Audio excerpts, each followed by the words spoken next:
In this video, I'm going to be looking at Following, the Christopher Nolan first feature film. I ended up actually finding a VHS copy. Something else you'd like to tell me? I'm a writer. I was gathering material for my characters. This particular film is told in a non-linear way as well, and it grabs you very early on. But I'm going to go into some details of things one should take note of in terms of your own filmmaking career, you being a film fan, specifically a fan of Christopher Nolan films. What I'm doing right now here is a scene detect function where every cut that is happening in the film is being detected by some sort of AI that we can potentially look at some of these edits. As far as I know, it probably took him several months, if not longer, to make this film. When we came to do Following, we were sort of shooting a short film every weekend. So it would be a 2-minute, 3-minute chunk of the film done every weekend, and that was the approach we took. The character is changing appearance. His hair is long, and then it's intercut with scenes where his hair is actually short. And then at first I thought because it was shot at different times, but it actually makes sense in the storytelling. So in the middle it gets revealed that he actually changes his appearance. Let's just go into this opening image right here. Insert, hand, gloves, keepsake box that he's going through, title.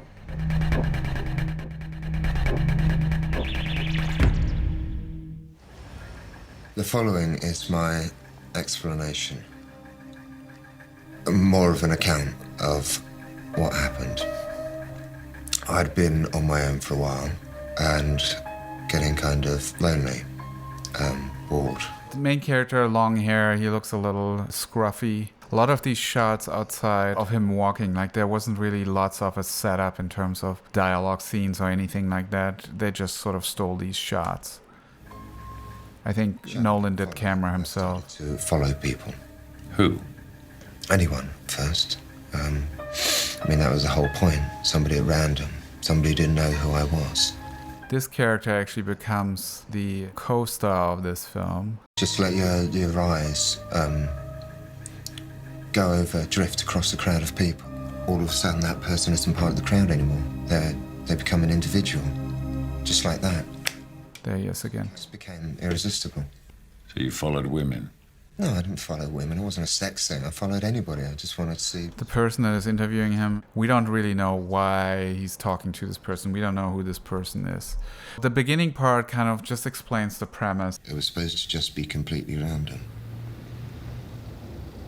And when it stopped being random, that's when it started to go wrong. And he had some rules to it that he didn't want to break. Become hooked, I had to start making up rules to just try and keep it under control. But then visually we're already seeing that he's breaking those rules because this is not a random person, because why would he have a picture of her? Other people are interesting to me. If you never listened to other people's conversations on the bus or on the tube, seen somebody on Feels like lots of random shots. And at this point I thought, okay, he's just kind of trying to find a story by slapping some VO onto it. It's not the case at all. It's all by design.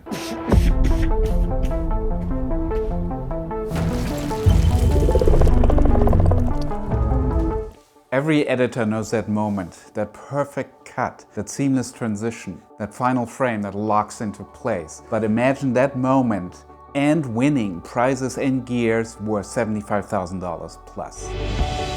Film Supply Edit Fest is your chance to create, submit and win. It's a 30-day challenge where you cut a title sequence, an ad or movie trailer. Where are you? Using cinematic Film Supply footage. Do you still remember? And here's the kicker, you'll be judged by top industry pros and compete for cash prizes and gear worth $75,000. If you're anything like me, you embrace challenges that push your storytelling skills. Now, this isn't just another gig, this is an opportunity to challenge yourself creatively. The right person might be watching. Now, submissions start March 25th, but you can already have early access by using my link in the video description. So download your starter kit and start cutting today. Happy editing. Cheers. Little foreshadowing that things go bad. He's quite beat up. Most important rule was that even if I found out where somebody worked or where they lived, then you would never follow the same person twice. That was the most important rule. That was the one that I broke first. So now we're going back in time again, because he's got the long hair, scruffy look. We're 5 minutes into the movie, and this sort of randomness to this starts to change. He follows this guy into a cafe, and then that guy actually takes action by walking up to him. Who and why?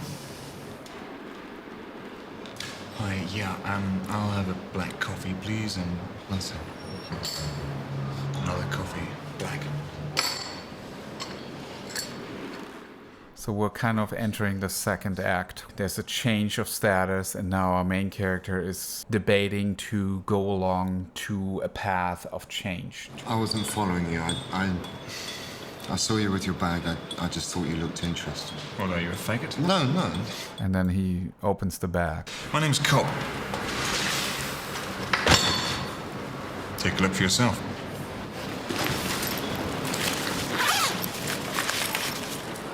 What were you expecting? Drugs? Where'd you nick their old CDs? Easy to grab a load, easy to sell, totally untraceable. The other stuff's a bit more tricky. You don't look like a burglar. Sounds like a compliment. Are you interested now? And that's sort of the beginning of their friendship, partnership.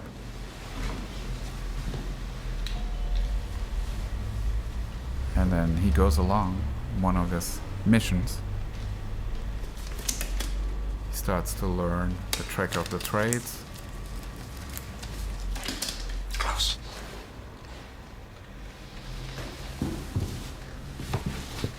Do that. You'll be surprised.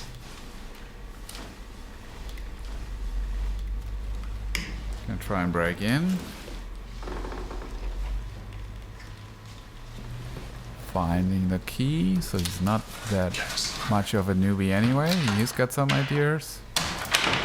And then there's all kinds of philosophy about how to break in, how to steal things, how to change things. Our main character learns that this burglar actually likes to disrupt their lives, so take away personal things that are technically not worth much, but that they start to realize that they lose certain things.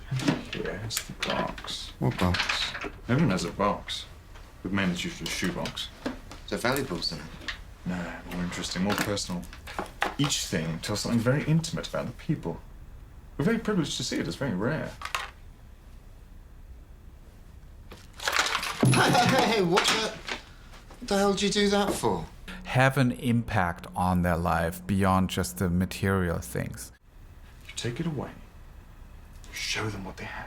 At this point, I'm sort of really kind of starting to invest in the story, in these characters. You start to realize that Nolan really has a very good handle on what he wants the story to be and how he tells it. And things that looked random at first, you start to realize are actually quite intentional. And it all sort of comes back to this club and this particular woman that he meets. I'll let you buy me a drink, but sex is completely out of the question. Still want to buy me that drink? No.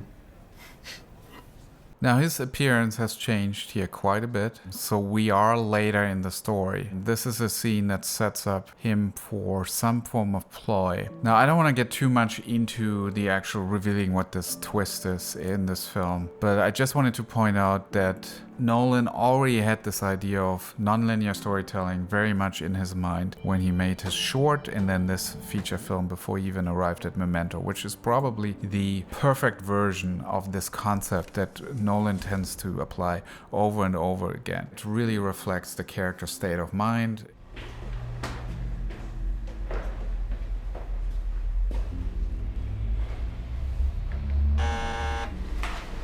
Do you notice anything about the shot? Because when I saw it the first time, I'm like, oh, I guess Christopher Nolan already was a big Batman fan. Why would there be a Batman sign on the door? So he might have just given this character traits that are close to Nolan himself. There's that symbol again. Okay. Right there. Stuff. What's actually happening here is that they're breaking into a new place, and that place happens to be our main character's house. So he initiated this for some reason, wanted to get a kick out of this burglar burgling himself and see what he would take away, the personal things, how he would disrupt that life. This turns out differently than he anticipated. So you didn't check us out at all. We're going now. We're not going to take anything. No, we're not going to take anything. I feel like scrounging off some poor doll-head fucker. No offence. None taken. What's really interesting about watching the film is you're being challenged to really figure out what is this riddle. Visually, I knew in the moment that this is the main character's apartment, but it wasn't told to me. There were just clues there. This guy's unemployed. No, it's not. Look at the desk. He's unemployed. People who have jobs don't have this kind of fucking shit in their homes. He's either You're really putting the puzzle together as it happens. There's another scene where I felt like that's actually really interesting because they're burgling this place of the woman we saw earlier in the bar, and in particular he's doing this. He's looking at the piano bench.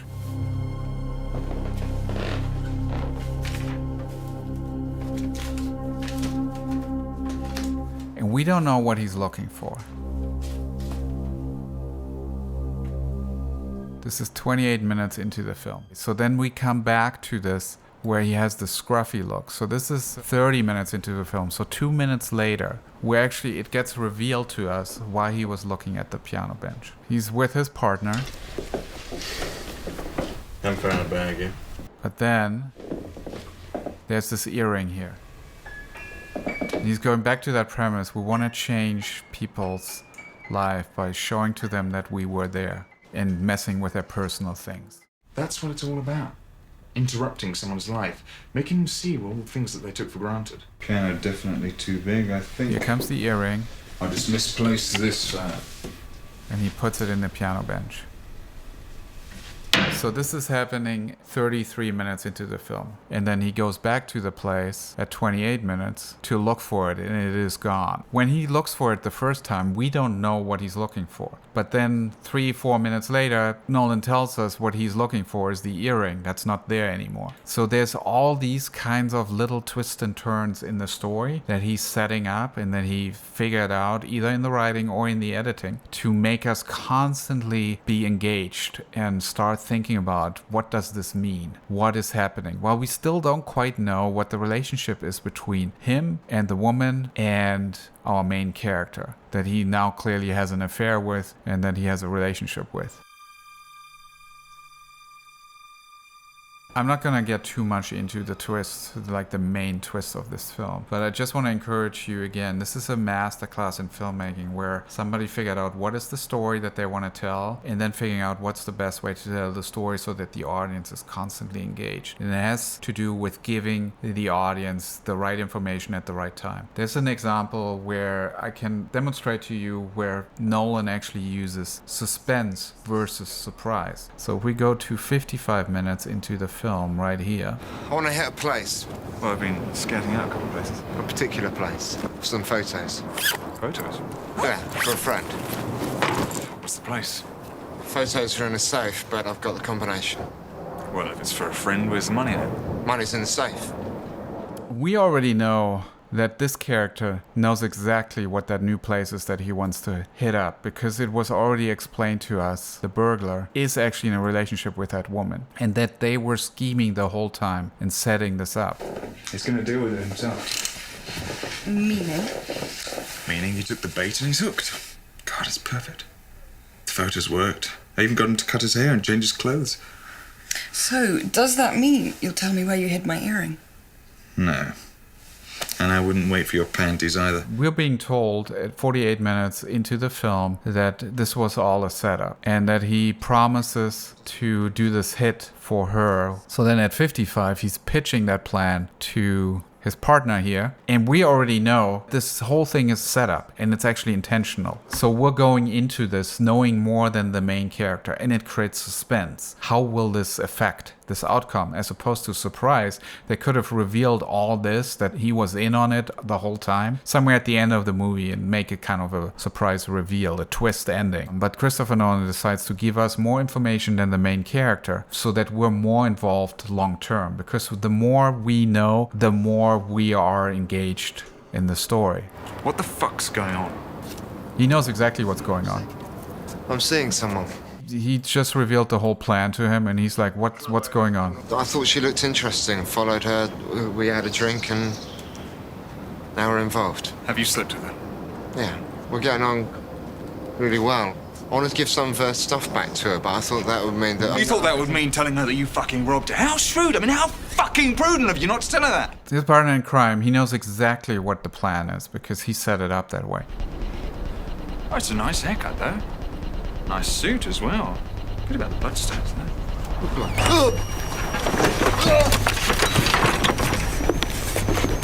So if this was a surprise, if we didn't know that he's in a relationship with that other woman, that this was a setup, we would be completely confused right now. Why is he attacking him? Because we have all this upfront knowledge, we understand exactly what's happening. This is a great film, and it's entertaining to watch. It's career defining already. Nolan could use this film that he shot over several weeks on zero money, whatever he could scrounge together to shoot this film on, I don't know what it is, 16 or so, black and white. And it became his calling card for Memento. This is reason why he got to make that film, and as soon as he made Memento, he was on the map. Nolan has proven himself very successfully. He's accomplished everything now, including winning an Oscar and being knighted. It'll be interesting to see how he goes from here. But I do recommend that you check out this first feature film to be able to take these in-depth studies. Thanks so much for watching, happy editing, and cheers.